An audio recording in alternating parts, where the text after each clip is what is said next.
right, good morning, everybody. Today is Wednesday, October 7th, 2015, and this is Before the First Cup with Jules here on UCY.TV. Happy Wednesday, everybody.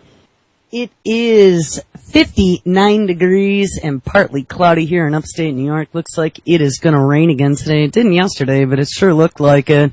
All right, where did we leave off yesterday? We titled the show Li-Fi Wireless Smart Gloves, Mini Brains, and Robot Rights. And if you remember the show, it was pretty crazy. There was some insane stuff that we talked about. Internet via light from light bulbs. The smart gloves that'll prevent any type of schizophrenic, sign language interpreters from showing up on stage anymore. Actually, the gloves are pretty cool. You could, sign and it had a speech to text chip in it, so it would actually type out a transcript, it would speak, and it would provide it on a screen. Mini brains were 25 cents a piece. Step up and get them right now for experimentation, grown in a petri dish. And then, of course, robot rights. They want us to feel bad for the robots, and who was it? I don't remember the name of the company. It might have been Toyota, I think, who created Peppa, the humanoid robot, and they were making new owners sign agreements that they won't do anything inappropriate with the robot, and they are calling for robot laws and morals to be in place. I mean, like I said, let's take them all out. No robots for you or me. All right, so today I think we're going to change gears a little bit. I ran across a couple things that were non-technology related that I thought we should share, and I probably should have shared them yesterday, but I was still kind of out of it trying to catch up on sleep from my busy weekends working on new projects for the network. One story I came across, this is something that had I still been in the industry doing my engineering stuff, I probably would have read this long ago, but I did not know that Cisco's CEO, John Chambers, who had been their CEO for the whole time that I was doing networking stuff, has stepped down. He retired finally after 20 years, and a new guy has taken the helm. Now, if anyone knows anything about Cisco, and this is CISCO, the maker of Internet Backbone Hardware, versus SYSCO, Cisco, the industrial food manufacturer. Cisco, the hardware manufacturer, has a new CEO, and the story I saw yesterday out of the New York Times was that he is envisioning big changes. Now, I gotta tell you, Cisco is the backbone of the internet. I would say a good 90% of backbone routers that exist at the internet service providers are probably Cisco. You know, the Chinese company Huawei, I think their name was Huawei. They had it out with Cisco many years ago, and Cisco had accused them of stealing their code, their operating system, because it looked very much like Cisco. And it looks like they got that all settled legally a long time ago. But they're cheap. Their products are cheap, so I've been seeing a lot of them out there. But Cisco is still really the big boy when it comes to internet networking. And so what Cisco says is something that you should listen to. It's kind of something like where Bill Gates would come out and do his yearly address, or the IBM 5 for 5, looking 5 years in the future. It's something that you should pay attention to. So I thought we should, considering all the stuff we've read about technology and some of this freaky stuff that's coming down the pike, we should probably read about what Cisco's new CEO is envisioning for changes to the company. So I'm going to check this out, and then we're going to go into some more global stuff. If Cisco's new chief executive has his way, in a couple of years, he will have a very different company. And I got to tell you, too, what kills me is that I'm just so over doing basic engineering, routers, switches, fiber. You know, I mean, it's, once you've done it 1,000 times, there's nothing different about it, and it gets kind of boring. But some of the stuff that we've been talking about, and I got to tell you, I mean, they're saying that a lot of the Cisco employees have no clue about artificial intelligence and the Internet of Things and whatever. Makes me think that, maybe somewhere in the future I might try and infiltrate back into the system. Anyway, he sees his company in a couple of years will look very differently, and in his first big public statement since he took the helm in July, Charles H. Robbins said Cisco would move away from selling individual switches and routers, which is very surprising to me. The plumbing of the internet and other modern communication systems. Instead, Cisco will stress integrated parts with lots of software so that new applications and business uses could be readily deployed. Quote, companies do not want to be in the business of putting things together, he said. A massively distributed network is where we are headed. He also said that Wall Street would need to start seeing Cisco in new ways as it moves to revenue models closer to those of cloud computing companies like Ding Ding Salesforce.com, somebody that I had seen as an industry leader way back in 2004 when I bought like 10 shares of stock at, I don't know, they were some insane price, $4 or $8. Last time I looked, they were through the roof, and I think they've split 4 times or 10 times. Some insane number since 2004, guys. Wish I would have bought 1,000 shares of those. But anyway, they want to move. And by the way, Salesforce.com was also one of the first companies that started offering software as a service, like I've talked about many times, in regards to the electronic health records and Obamacare, putting all your stuff online. These pharmaceutical companies will be able to subscribe as a service to databases to access your information and pay $29.95 a month for access, right? That's that software as a service model, and there's lots of money in it. Anyway, it says that they are going to move their revenue model to those of cloud computing companies like Salesforce.com with lots of revenue based on subscriptions. A darling of investors during the dot-com boom, and yes, any one of us who invested in them lost lots of money in that as well.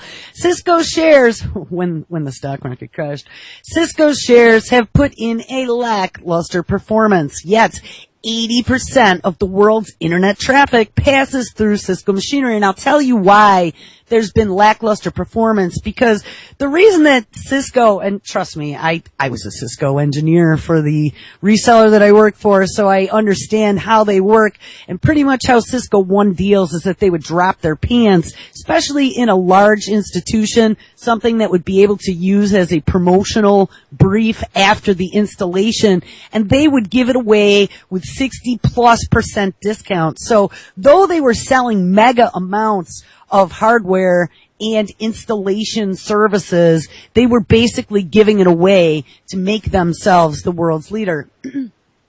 Continuing, quote, we believe that we can manage them, Mr. Robbins says, the analyst covering his stock, adding that it was unclear what the end state would look like as a business-like collaboration and security increasingly moving to subscriptions and traditional hardware is sold by the piece. And pretty much what's going to happen here, especially now that Cisco is jumping on the software model and cloud computing, is that a lot of these hardware devices that are on our desktops right now and in our networks will probably become obsolete in the future. I mean, I could very easily see with this federal government / corporate collaboration that Obama announced back in July, I believe, to keep us safe from hackers, and we have such a cybersecurity issue now, that what they're going to do is take the security into the cloud. So right now, most of us have routers with a firewall on them, protecting us from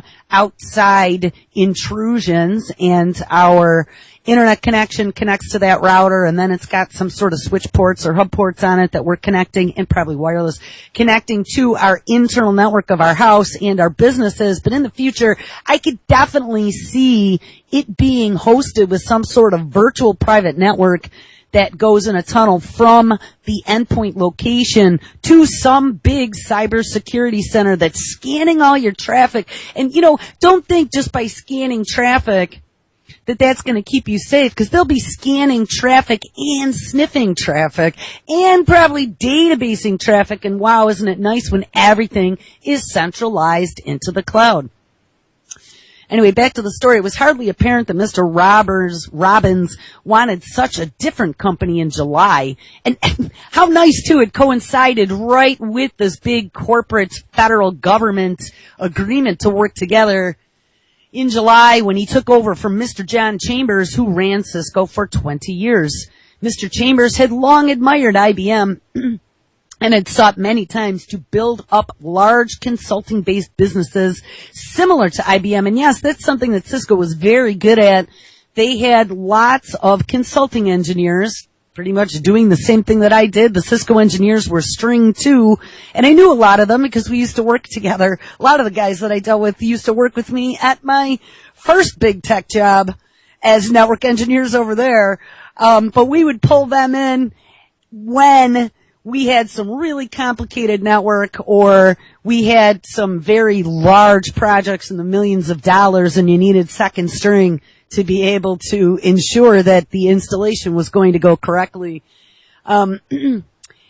Robbins states, I do not want to end up there, according to the IBM model. And hey, IBM has been around for 20, 30 years. I don't know exactly when IBM started, but they were the hardware leader from the very beginning. IBM was pretty much with the PS2 desktop computer. They were the first commercially branded PC that everybody knew and hated. Though actually, I don't know, the PS2 was pretty cool. It had a mouse, you had a floppy drive, and you had a computer screen, and it really was the first step beyond the green screen terminal computing, which, how ironic, that is pretty much what they're pushing us back to. We're not going to have green screens anymore. But if anyone has taken a look at like some of those Chromebooks that are out there, really cheap, Google's notebook that pretty much does everything in the cloud. It feeds your applications off the internet. It also stores all your data to the internet. It is doing what we started out in back in the very beginnings of networking. Everything is centralized. Your endpoints are dumb. And it's really easy not only to make certain that your endpoints are protected for security purposes, but also to be able to scan anything that's saved up in the cloud, right? All right, anyway, back to this story. He says, I don't want to end up there. Speaking of the IBM model, and that was in reference to being a hardware company. Instead, he said that his salespeople would try to work with, quote, multiple touch points, and yeah, that's always been a key phrase at Cisco.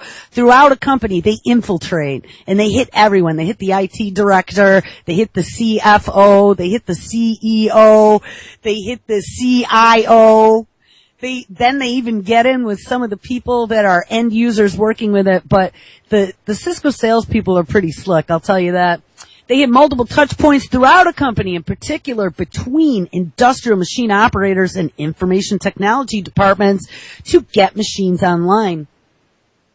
Cisco is planning big investments in analytic tools to help automate both large-scale data centers and billions of objects, ding ding, enchanted objects as part of the Internet of Things tied to the Internet.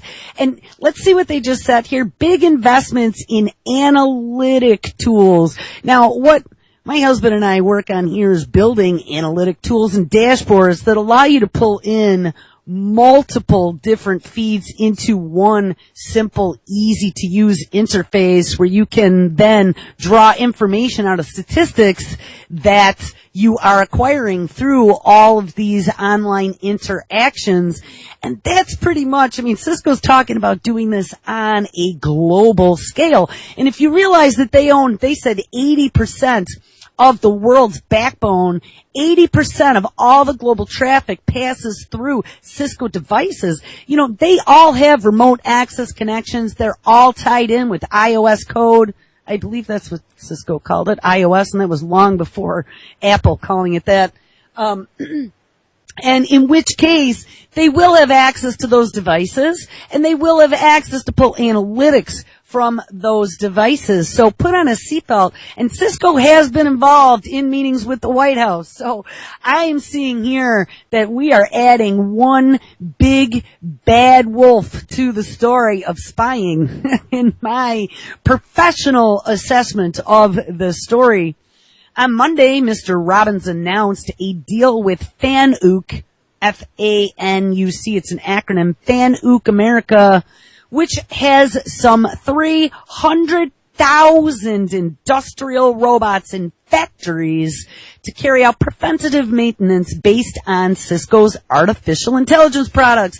Now, who knew that Cisco was also building artificial intelligence products or had industrial robots? And we've read lots of stories about the robots are coming. It's kind of a fishtail from the end of yesterday's show. Yes, the robots are coming, and industry leaders such as good old Billy Gates and Elon Musk have pointed to the fact that, yeah, well, the robots are probably all going to take our jobs too. So Cisco is helping now to facilitate that as well, add them to the long list of tech companies.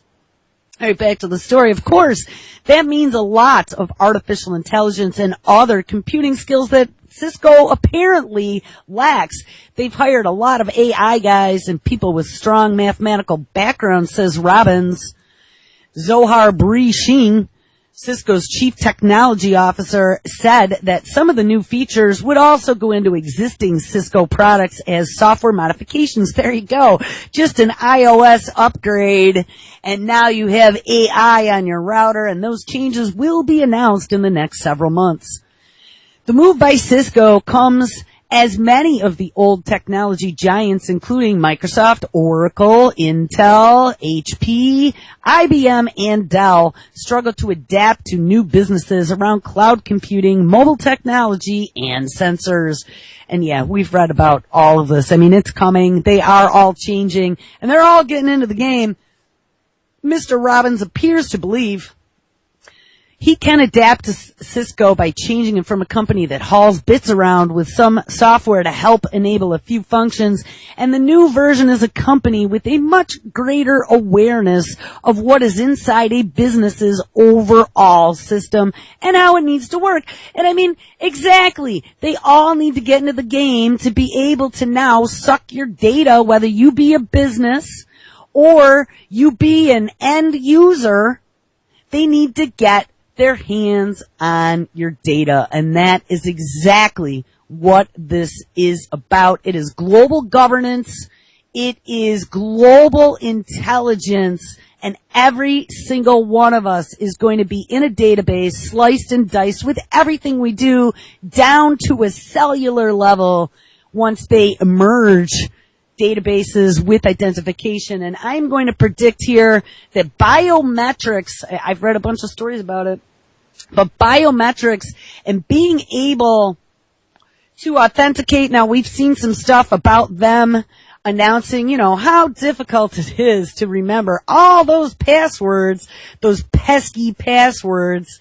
And so they're going to fix it for us. We'll be able to authenticate to the internet, and those pesky anonymous users that go out there and leave comments apparently are the reasons for data breaches everywhere. Anonymity gives you the ability to do bad things. So we have to make sure we know it's you.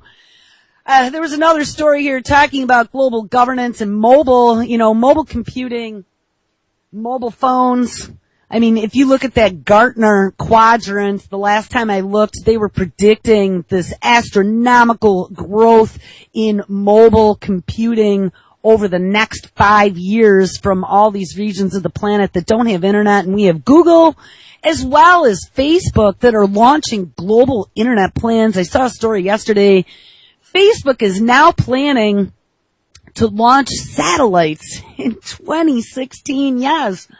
Facebook is to launch a satellite that will provide internet access to remote parts of Africa. And it seems that is Google's target area as well.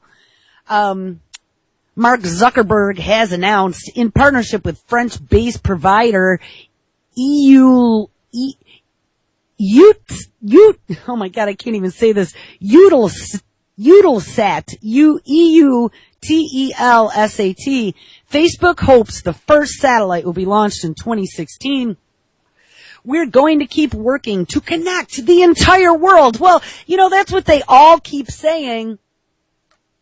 And how it's going to help these third world nations bring themselves up to the level of the Western world and connect them to all the great things that are the internet. But if you look under the covers, which we do on this show on a daily basis, the ulterior motive for connecting the entire world is to have control over the entire world. So, Mr. Zuckerberg, I see right through your big fat bold-faced lie. It's not a wonderful thing. Run away screaming. You don't want them to know where you are. Anyway, he says, we're going to keep working to connect the entire world, even if that means looking beyond our planet. Mark Zuckerberg, Zuckermucker, says in a Facebook post. The project is part of Facebook's Internet.org project, which has come under fierce criticism in some countries. Well, good. At least some people are standing up in some areas, particularly India. And hey, you know, one thing that's interesting too, we dug back a few months ago into the entire connection between mobile devices and computer use and chemical reactions that occur inside the brain, that whole dopamine reaction, dopamine being the addictive chemical, that whole region of the brain that interacts with your mobile devices that literally makes you an addict. And I saw something yesterday about teenagers. There was some poll that they check their Facebook posts at least 100 times a day. I would say some people are even worse than that. It is very apparent to me that there is an addictive component to this. And, you know, by taking the rest of the world and addicting them to the internet, how is this a good thing? I mean, it's all about control, people. All right, in some areas, particularly in India, businesses reacted angrily to the plan, saying it gave Facebook and its partners an unfair advantage in developing internet markets. Internet.org is experimenting with different ways of providing internet to hard-to-reach places. Recently, the company told of how it was planning to use a custom-built drone, and we read about this one, to beam down connectivity. And yes, I'm sure that drone will only be beaming internet. It says this latest initiative looks to use satellite technology to provide affordable internet access. And over the last year, Facebook has been exploring ways to use aircraft and satellite to beam down internet access to communities from the sky, said Zuckerberg. To connect people living in remote regions, traditional connectivity infrastructure is often difficult and inefficient. And yeah, I mean, they're not going to be able to lay lines in some place like Africa or India. So we need to invent new technologies. And now satellite internet is not new. Definitely Facebook satellite internet is new. This is in a statement. Eutelstat said that its users on the ground would be able to use, quote, off-the-shelf products to access the service when it launches in the second half of 2016. The capacity is optimized for community and direct-to-user internet using affordable off-the-shelf consumer equipment, and Eutelstat and Facebook will each deploy internet services designed to relieve pent-up demand, oh yes, for connectivity from the many users in Africa beyond range of fixed and mobile terrestrial networks. Several companies already provide internet by satellite, but it is a costly option beyond the reach of most people in the developing world. So there you go. We have Facebook, who is now jumping into the internet service provider game. Now, talking about global governance, we've seen all kinds of stuff going on right now about the UN. The UN is getting their dirty little fingers into a lot of things. There was something at one point that we have read, I want to find here, there was a story about the United Nations taking over portions of the internet, and we had talked about that a long time ago. There was this global consortium of companies. Here we go. UN signs internet. This is from 2012, and I know we covered this. Okay, yeah, skip the ad. UN signs Internet Regulation Treaty. This is from 2012 in December. A controversial new global treaty on telecom regulations was signed on Friday by 89 international telecom union members, despite U.S. objections to potential regulation of the Internet. And I have to say, I kind of at first gave it a thumbs up that the U.S. did not sign onto this agreement. But when I really started thinking about it, if all these other nations around the world are signing on to this new UN regulation, and of course it's to keep you safe, right? They're going to set standards between countries for their Internet and for electronic transactions, to be able to then provide protection and standardization. But anyone outside of that group who's going to want to do business with those other countries are probably going to be required to maintain the same standards. So, wait, slippery slope, because I see it coming. There was some stuff that happened yesterday or the day before that really sets the stage for this. So let me finish reading this about the UN Internet regulation. So I say, this is the article, quote, I say to the 89 states that signed the treaty, thank you, says Mohammed Al Ghanim, chairman of the World Conference on International Telecommunication, organized by who? Oh, the ITU in Dubai. 55 countries did not sign the treaty, and he says, I hope that the 55 states that said that they do not want to sign the treaty or need to hold consultations to think again about the treaty that enters effect in January of 2015. So I didn't realize that has gone into effect now. Says Ghanem, who is chief of the UAE's Telecommunications Regulatory Authority. And of course, we know how free and open the UAE is for their people and providing freedom of speech. Yes, and human rights. The treaty that is the first update to the international telecommunications regulations that were agreed upon in 1988 stirred controversy as Internet operators, activists, and countries led by the United States objected to reference to the Internet deemed to be paving the way for government control. And two things that have happened since this point that tells me that the U.S. is talking out of both sides of their mouth and they're full of shit is, number one, ICANN, which is the Internet Naming Registrar. So anytime you buy a domain name, ucy.tv, it used to go through ICANN. ICANN was administered by the United States. I believe it was last year or the year before. That was now moved to an international organization, so the United States no longer is in charge of domain name registration. But secondly, what happened, and I think it was this year, was the Telecommunications Act that now put the FCC in charge of the Internet as a utility such as the telephone industry or terrestrial radio. The FCC, a federal organization, is now officially in charge of the Internet.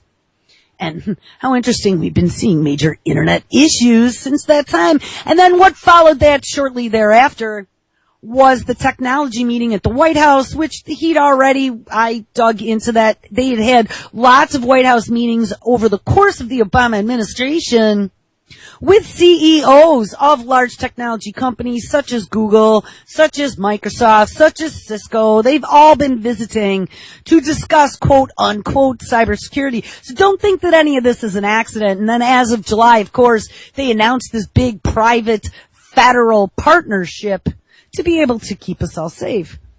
All right, back to the story. So there was a big protest. It stirred controversy as Internet operators, activists, and countries led by the United States objected to reference to the Internet deemed to be paving the way for government control. But the ITU, this International Telecommunications Organization, the ITU chief Hamdan Toure insisted on Friday and this is in 2012, that the treaty had nothing to do with the Internet, despite a non-binding resolution calling for action to promote Internet growth.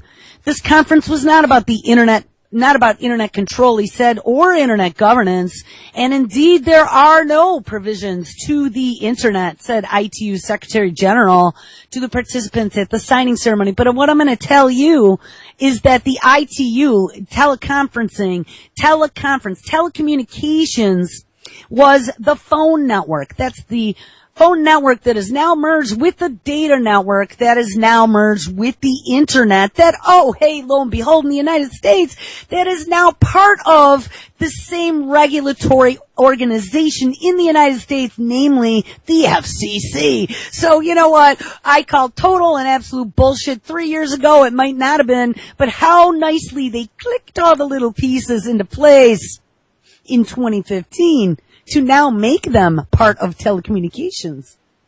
The United States on Thursday in 2012 slammed the treaty, saying that the proposed text opened the doors to government regulation of the Internet. And, you know, we were just biding our time. We were playing this game just like we had all the big tech companies turning around and saying, no, we're not giving your information to the government. We are protecting your privacy in the front end, but in the back end, I can tell you from a fact, because I have friends that work all over in the tech industry still, that all of these big tech companies that have your information streaming in and streaming out of their data centers have dedicated centers that flag, bag, and tag you at the request of law enforcement. And in the middle of all this, since 2012 until now, don't forget we also had the Microsoft Cyber Patrol Center that opened up, that is now tracking down, you know, online internet crime everywhere with mapping, tracking, bagging, and tagging. I mean, this has just been a very slow progression, so nobody noticed like boiling frog.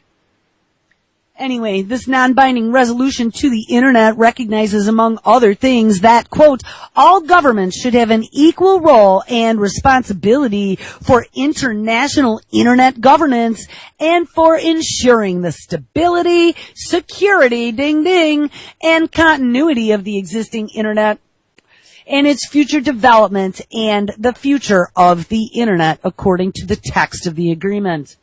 This conference has no effect on the Internet at all, they told reporters, insisting that the treaty gives explicit protection to free speech. Yeah, I'll believe that one when I see it in the AUE. In a preamble, we have a special article. He says, member states affirm their commitment to implement these regulations in a manner that respects and upholds human rights obligations. But just remember, because I'm going to add this, just remember your human rights and your freedom to speech only goes as far as they say they do.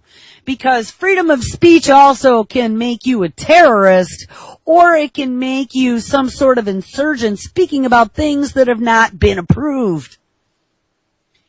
The head of, and I mean, they already have filtering software. I could tell you that there's something going on right now, and I don't know if it's just me or if they added some new filtering to the United States, but England's already doing it. Of course, they passed all that under the name of protecting children and child porn, where they put a proxy, which is, I mean, it could be as simple as another computer. It could even be just a piece of software. It could be a whole data center, but outside of England, with its big incoming internet pipe from wherever they're getting it from a tier 1 provider, they now have a proxy server or a proxy cloud that is scanning all incoming and outgoing internet to filter and block, if necessary, any type of quote-unquote inappropriate internet traffic. Now, I had read that the end user can opt in or opt out. I don't know how true that is. Some of my English friends over there should let me know. I know we do have listeners out of the UK as to whether or not you've been noticing lots of blocked websites, but a few of our friends that come into chat, there have been times when we've dropped a link in the chat and they just can't get there. Well, one of the things that I've been noticing on all of my computers here and it's been very marked in the last week or so, is anytime I go to Google and I type in a term, there is now a pause, and it is a very noticeable pause, where almost like my hitting enter creates no response on my computer, and it sits there for a second, and then it bounces to a page that in the URL it says about : blank. Now, I know a long time ago there was a virus called the about blank virus, where it would reset all of your home pages to that about blank. So you would go and try to open up your browser and it would just be a blank page and you couldn't go anywhere. But this isn't like that. It's almost like this about blank page is thinking. It's like a page that they put up there, so it is thinking about whether or not they're going to allow me my search results that I punched in through Google. And then after about 30 seconds or so, either I will get my search results or my search results will flash on the screen really quick, boop, for a second, and then go back to about blank or about : blank. So I don't know. That almost seemed to me with the pause like all my traffic is now being rerouted somewhere through a proxy server. So I need to do some more investigation into that. I was talking to my husband about that this morning, and he said he was noticing some stuff like that as well. So I think we need to put some mega sniffers on this network and start seeing if they have anything to do with Ukraine or if there's something more dubious afoot internal to our own country. I told you I was seeing Ukraine traffic coming in here too. All right, let me finish reading this so we can get on to some of the new news. Anyway, this non-binding resolution to the internet recognizes that among all things, yes, that they're going to provide equal access and our human rights, and it's only going to be for the security, continuity, and future of the internet. But the head of the U.S. delegation, Terry Creamer, said on Thursday in 2012 that he could not sign the treaty as currently drafted because it included some language, quote, seeking to insert governmental control over internet governance, unquote.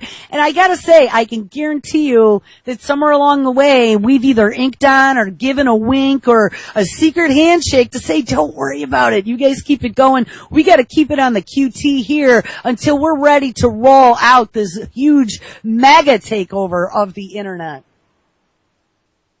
And trust me, please trust me, and this isn't just hearsay. I watch a lot of things, and I'm telling you, this is what they're doing, the dirty bastards. The U.S. has consistently believed and continues to believe that the UN treaty should not extend to internet governance or content, he added. And like I said, they're liars, so let's put that out there. So we have nice sound bites showing how free the United States is. But on the backside, let's work on getting rid of all of your freedoms. U.S. lawmakers had voted unanimously to oppose any efforts to give the United Nations new authority to regulate the internet, and a variety of internet activists and U.S. firms. And here's the oxymoron. The U.S. firm was led by Google. Yes.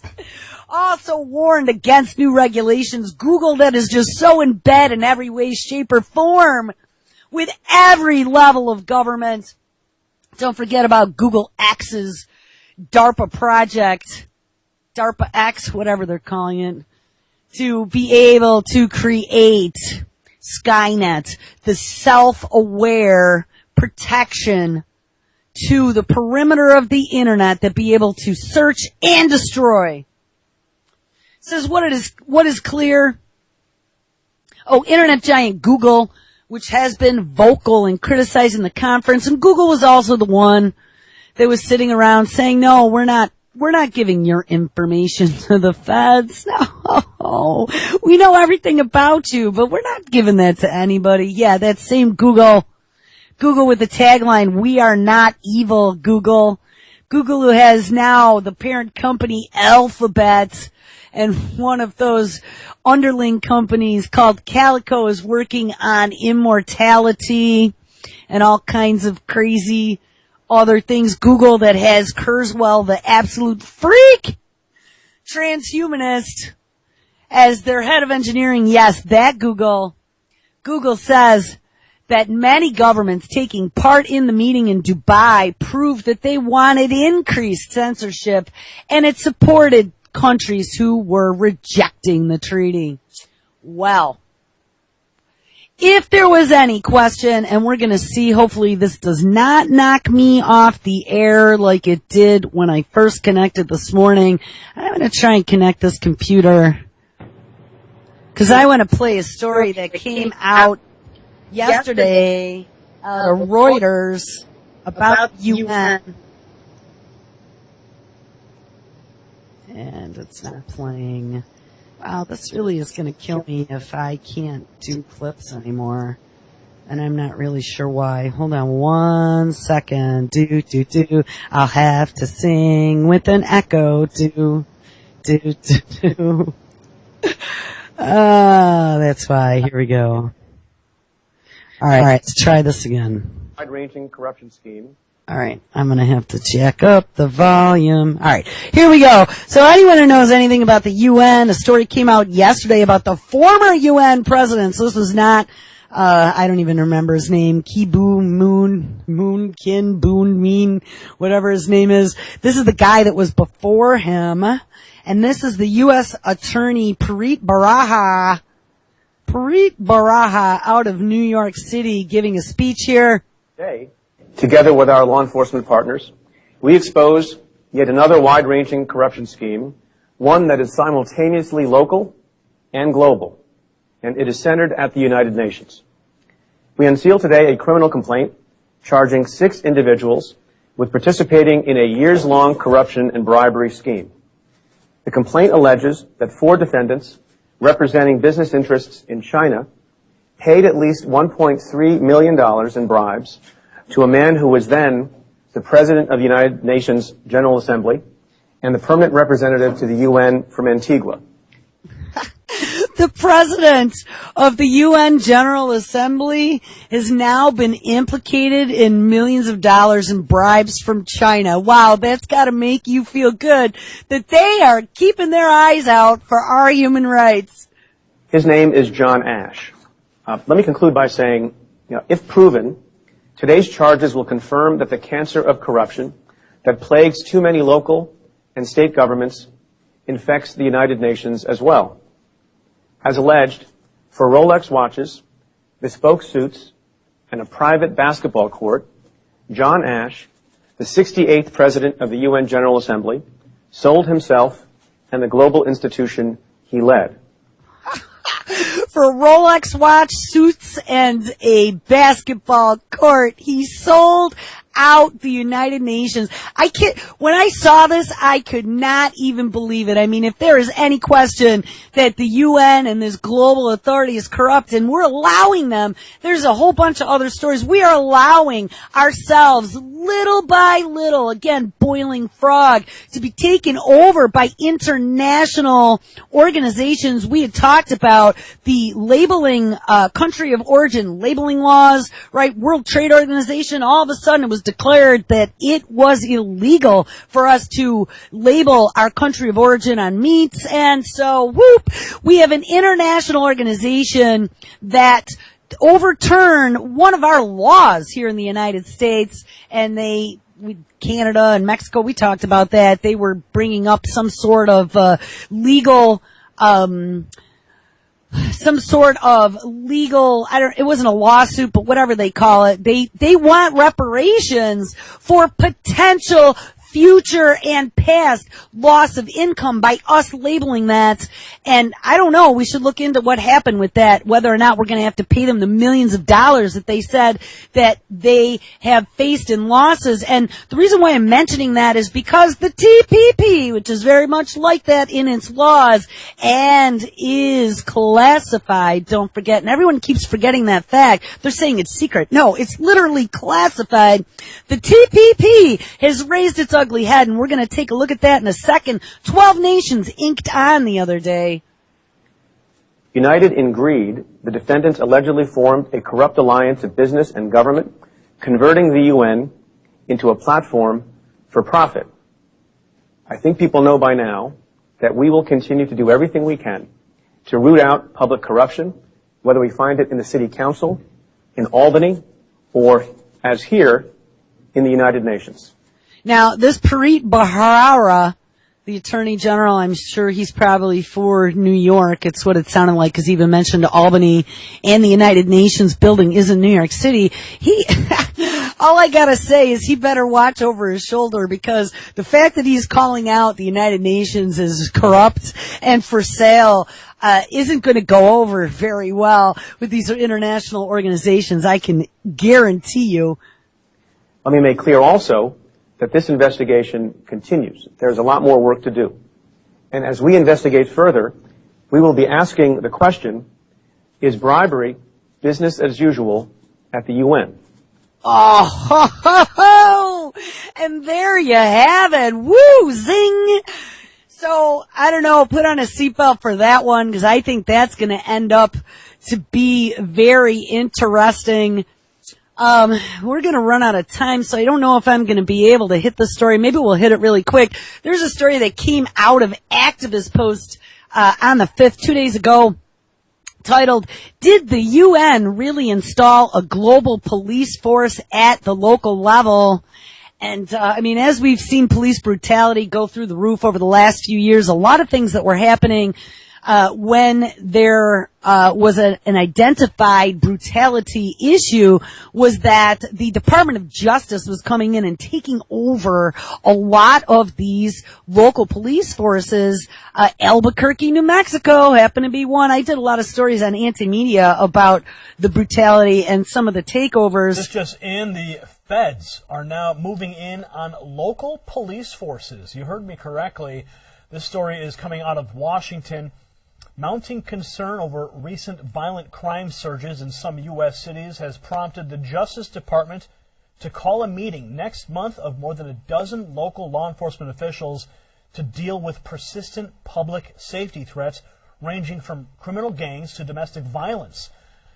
Deputy Attorney General Sally Yates told the USA Today in an interview, "The Justice Summit builds on an increasing federal re-engagement with local police whose forces in the past 2 years have been buffeted by questions over lethal force policies and flagging public trust."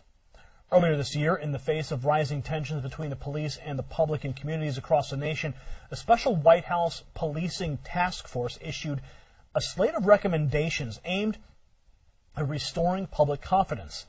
The Justice Department also has opened inquiries into the operations of more than 20 police departments across the country since 2009, including earlier this year in Baltimore, where days of civil unrest was sparked by the death of a local man in police custody.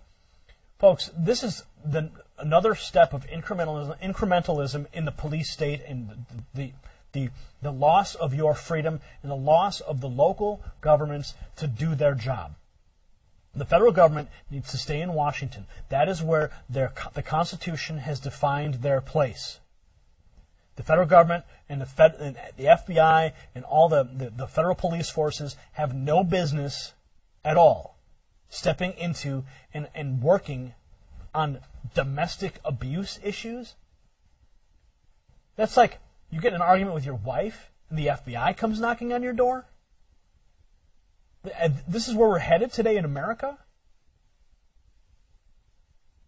Friends, this is a disturbing trend, and you should be very concerned about it. The federal government getting involved in domestic disputes. Out of control.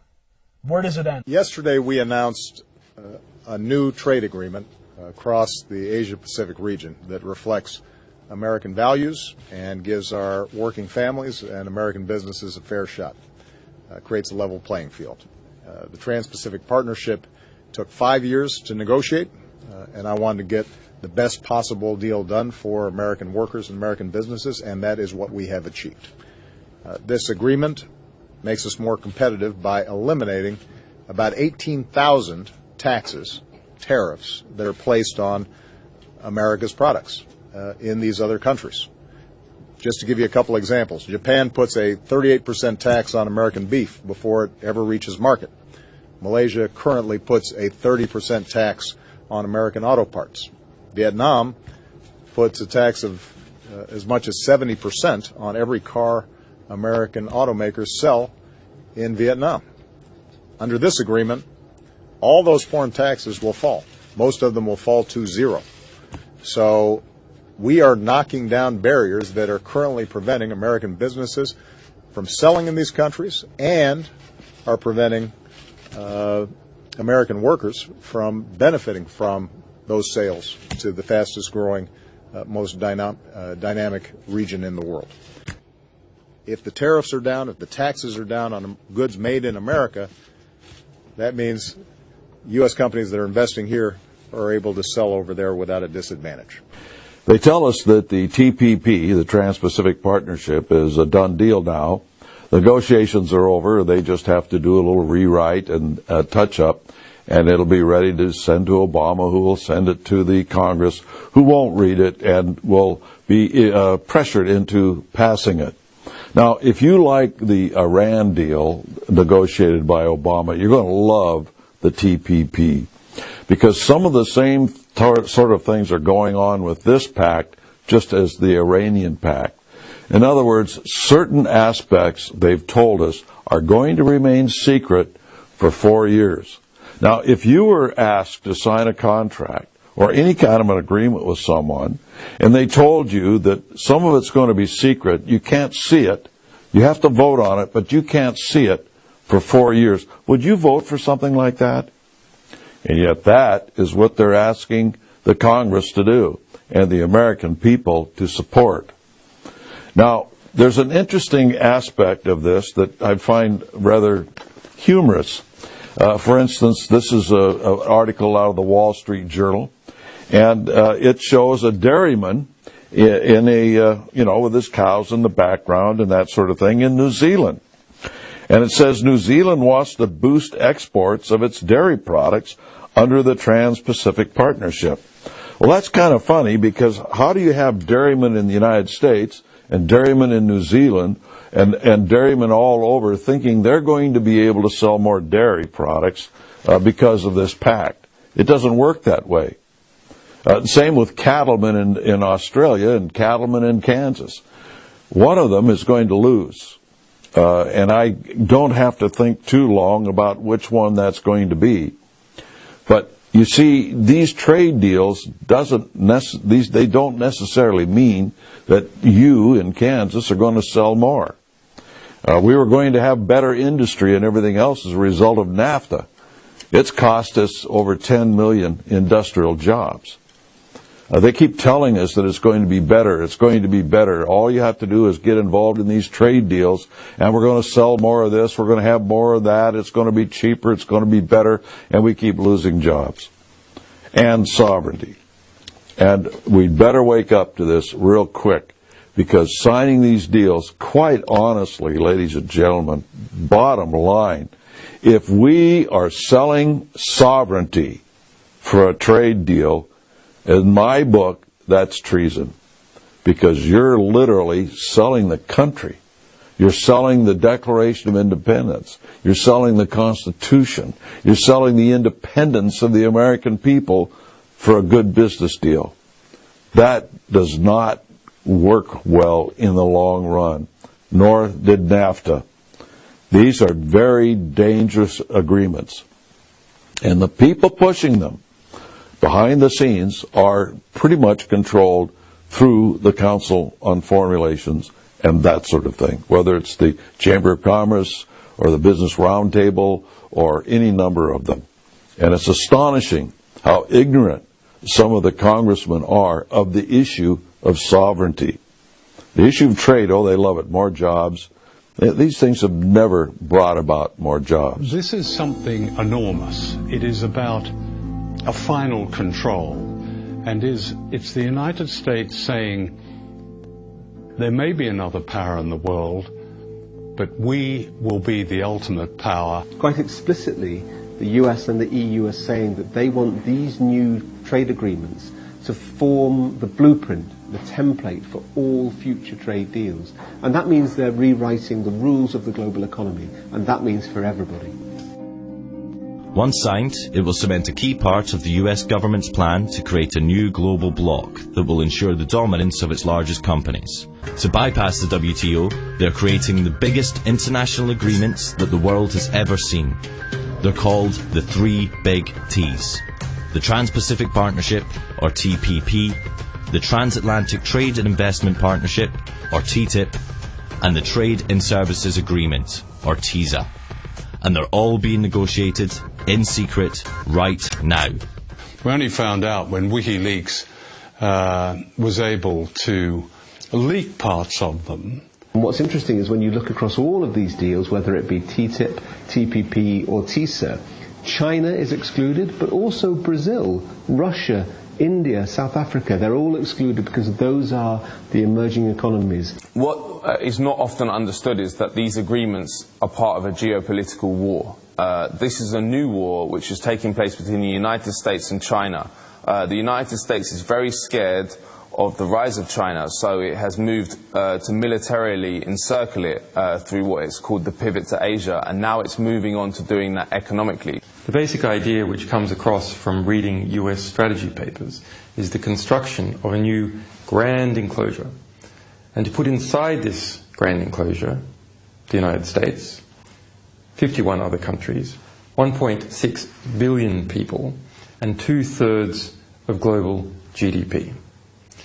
To integrate Latin America away from Brazil and towards the United States, to integrate Southeast Asia away from China and towards the United States, and to integrate Western Europe, pulling it away from Eurasia as a whole and towards the Atlantic. Of the three big T's, WikiLeaks has revealed 4 chapters of the TPP, which affects 12 countries in the Americas and Southeast Asia. We also obtained and released the core text of TISA, which affects 52 countries, including the EU. But nearly all of TTIP is still secret. Nobody knows about what's being negotiated in our name. So you have these far-reaching deals which are going to completely change the face of our economies and our societies, and yet even elected parliamentarians know nothing about it. The world's biggest corporations don't have the same problem. They have been receiving VIP access from day one and have had abundant influence in the negotiations. People, the likes of you and I, are excluded. Governments, to a great extent, are excluded. Those who are included are the multinational corporations. These agreements are basically corporate ownership agreements. The funny thing about free trade agreements, as we understand them, is they often have nothing to do with trade in the sense of the mutual lowering of tariffs. What they're about is enshrining an investor rights regime in the respective countries and ensuring that corporations can run wild in the respective economies with very, very little regulation or impingement by government or authorities. These treaties will have huge, huge implications for literally almost every critical issue that an individual citizen or community would care about: health, education, the environment, privacy, and access to medicines, and the list could go on.